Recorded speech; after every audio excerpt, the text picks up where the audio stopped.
आज वफाकी काबीना ने फैसला किया है कि general Asim Munir chief of army staff को फील्ड मार्शल के ओहदे पे तरक्की दी गई है। वाकई उसने जो करके दिखाया है, क्योंकि इंडिया के साथ ये जो लड़ाई थी, 4 दिन पे मुहित लड़ाई थी, बड़ी नर्व्स रेकिंग यानी आसाब शिकन लड़ाई थी। उनके जहाज़ पाकिस्तान से कहीं ज़्यादा थे। उनका एक राफेल की कीमत जो है वो $300 मिलियन, पाकिस्तान का सबसे महंगा जहाज़ जो थे उसकी कीमत $40 मिलियन। लेकिन वाकई जनरल साहब ने जिस तरह लीड किया, जनरल साहब ने जिस तरह फ्रंट पे आके कुल के कभी उसने लूज शॉट नहीं मारी, कभी उसने जो है ना लूज स्टेटमेंट नहीं दिया, बल्कि सारी चीज़ को प्लेन किया। दुनिया की तारीख की सबसे बड़ी एयर कम्बैट थी, जिसमें एक वक्त पे 120 जहाज़ जो थे वो हवा में थे। पाकिस्तान ने उसके 5 जहाज़ जो है मार गिराए, और उसके बाद जब काउंटर अटैक पाकिस्तान ने किया तो उसके 26 की 26 जो है एयरफील्ड को तबाह कर दिया। साथ ही उसकी जो इलेक्ट्रिसिटी थे उसको जैम कर दिया। उसका air defence, the world best air defence India was having, S-400, उसको तबाह कर दिया। बिस्मिल्लाहिर्रहमानिर्रहीम। नाजरीन अस्सलाम वालेकुम। नाजरीन, एक बहुत बड़ा फ़ैसला, बहुत बड़ी जंग के बाद और पाकिस्तान की दुनिया में सुर्खरू होने के बाद आज वफाकी काबीना ने फ़ैसला किया है कि general Asim Munir chief of army staff को फील्ड मार्शल के ओहदे पे तरक्की दी गई है। इस वक्त जनरल साहब जो है वो 4 स्टार जनरल है, अब वो फील्ड मार्शल मतलब 5 स्टार्स जनरल बन गए हैं। जनरल साहब को ये जो इज़्ज़त दी गई है, ये जो ओहदा दिया गया है, वाकई उसने जो करके दिखाया है। क्योंकि इंडिया के साथ ये जो लड़ाई थी, 4 दिन पे मुहित लड़ाई थी, बड़ी नर्व्स रेकिंग यानी आसाब शिकन लड़ाई थी।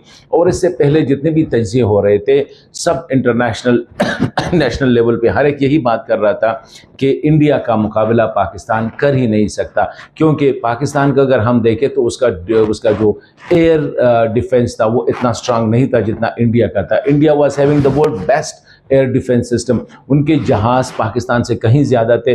उनका एक राफेल की कीमत जो है वो $300 मिलियन, पाकिस्तान का सबसे महंगा जहाज़ जो थे उसकी कीमत $40 मिलियन। इसी तरह अगर हम देखें उनकी नेवल पावर जो है, वाहिद इस खित्ते का मुल्क है इंडिया जिसके साथ जो है नेवल बेड़ा उसके साथ है, नेवल शिप जो उनके साथ है। पाकिस्तान की नेवी के मुकाबले में उसका कोई मुकाबला नहीं, मतलब इतनी बड़ी नेवल, उसका एयर फोर्स, उसका फील्ड फोर्स, उसकी आर्टिलरी, हर साइड से यही तवक्को हो रही थी, बल्कि लोग यही प्रेडिक्शन कर रहे थे कि इंडिया जो है वो हर लिहाज से, फिर साइकोलॉजिकल एज भी हासिल था, और ये था कि इकोनॉमिकली भी स्ट्रांग था, मीडिया पे भी उनका कंट्रोल था। तो ऐसा लग रहा था कि पाकिस्तान जंग शुरू होने से पहले ही हार चुका है। लेकिन वाकई जनरल साहब ने जिस तरह लीड किया, जनरल साहब ने जिस तरह फ्रंट पे आके कुल के कभी उसने लूज शॉट नहीं मारी, कभी उसने जो है ना लूज स्टेटमेंट नहीं दिया, बल्कि सारी चीज़ को प्लेन किया, बिल्कुल ऐसा प्लेन किया। और वो जो बार बार ISPR के जनरल शरीफ साहब जब कहा करते थे कि हम जवाब देंगे, ऐसे जवाब देंगे जिसकी कोई हमें रिपोर्ट करने की ज़रूरत नहीं होगी, सारी दुनिया को खुद पता चल जाएगा। And Pakistan military has done it. तो जनरल साहब को इट्स अ वेल डिजर्व जो प्रमोशन है, मेरे ख्याल में वेल डिजर्व टाइटल है।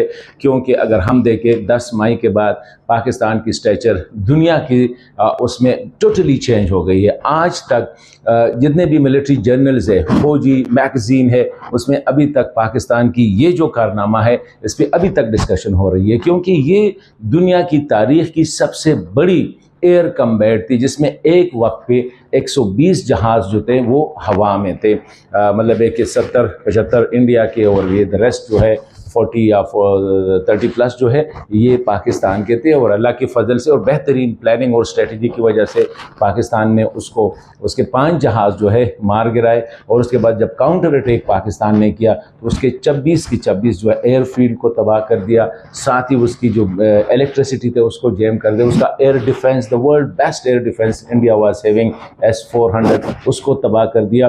तो जाहिर बात है इससे दुनिया ने वो जो 10 मई से पहले जो लोग प्रेडिक्ट कर रहे थे कि पाकिस्तान नहीं कर सकेगा पाकिस्तान, और वाकई जनरल आसिम मुनीर ने ये साबित कर दिया कि लड़ाई जो है वो जज्बे से लड़ी जाती है, लड़ाई प्लानिंग से लड़ी जाती है, लड़ाई इक्विपमेंट से, मशीन से ज़्यादा आपकी प्लानिंग पे मुनहसर है। वरना अगर आप देखें कि पाकिस्तान के साथ जो जहाज़ थे, पाकिस्तान की जो हाईएस्ट मोस्ट कॉस्टली जहाज़ जो है उसकी कीमत $40 मिलियन, और इंडिया के साथ राफेल जो है $300 मिलियन। दुनिया की बेहतरीन फाइटिंग बर्ड जो थी वो इंडिया के साथ थी। दुनिया की बेहतरीन एयर डिफेंस S-400 जो पाकिस्तान सोच भी नहीं सकता था वो इंडिया के साथ थी। इंडिया के साथ नेवल शिप विक्रम जो है वो पाकिस्तान आर्मी सोच भी नहीं सकती थी। लेकिन इसके बावजूद ये जो फतह पाकिस्तान ने हासिल की, और पहले हमले में पाकिस्तान इंडिया को घुटने टेकने पे मजबूर कर दिया जब वो फ़ोन करने लगी कि बस जी सीज़ फायर कर लेते हैं। सीज़ फायर पहले तो कह रहे थे कि हम उस वक्त तक रहेंगे, पाकिस्तान को तबाह करेंगे, पाकिस्तान को बर्बाद करेंगे। लेकिन जब पाकिस्तान ने काउंटर अटैक किया तो विद इन आवर्स इंडिया ने सीज़ फायर के लिए हाथ खड़े कर दिए, उसके सफ़ेद झंडे हर एक पोस्ट से खड़े होने लगे। तो ये जो फील्ड मार्शल का होता है वैसे जनरली ये सेरेमोनियल होता है। इस वक्त पाकिस्तान में 2 जनरल्स होते हैं, एक army chief of army staff होता है और एक joint chief of staff committee के चेयरमैन होते हैं जो कि शमशाद साहब इस वक्त हैं। ये 4 star general, generally lieutenant general 3 star general होते हैं, फिर ये 4 स्टार बन जाते हैं, 2 होते हैं। फील्ड मार्शल जो होता है ये 5 स्टार जनरल होता है। यूजुअली ये सेरेमोनियल होता है, और लेकिन ये एक ऑनर होती है, एक इज़्ज़त होती है, और इससे मेरे ख्याल में दुनिया में पाकिस्तानी फ़ौज की इज़्ज़त, उसका वक़ार और उसका तशख़्ख़ुस जो है और बढ़ जाएगा। जनरल आसिम साहब ने इसी हवाले से अपने तासुरात का जो इज़हार किया है वेल डिज़र्व, कहा कि इस मुल्क पे, इस कौम पे जनरल आसिम, हज़ारों जनरल आसिम भी कुर्बान और हज़ारों फील्ड मार्शल भी कुर्बान। तो आई थिंक इस वक्त Pakistan military deserve the highest congratulation. और पाकिस्तानी कौम को जिस तरह इकट्ठा किया, पाकिस्तानी कौम को जिस तरह यूनाइट किया, सारे इदारों को यूनाइट किया और फिर उसको फ्रंटली लीड किया, तो ये डिज़र्व करते थे। जिस तरह अगर आप देखें पाकिस्तान में ये दूसरा होता है, इससे पहले जनरल अयूब खान साहब थे जिसने 65 की जंग जो है वो उस पे उसको फील्ड मार्शल का वो रिकमेंड किया गया था। 1971 में जंग पे जो है ना इंडिया ने जनरल मानेकशॉ को फील्ड मार्शल बनाया था। उस तरह जनरल मंटगोमरी, जनरल रोमेल, ये मशहूर दुनिया के मशहूर फील्ड मार्शल रहे हैं, और अब उसी रैंक में जनरल आसिम मुनीर भी शामिल हो गए।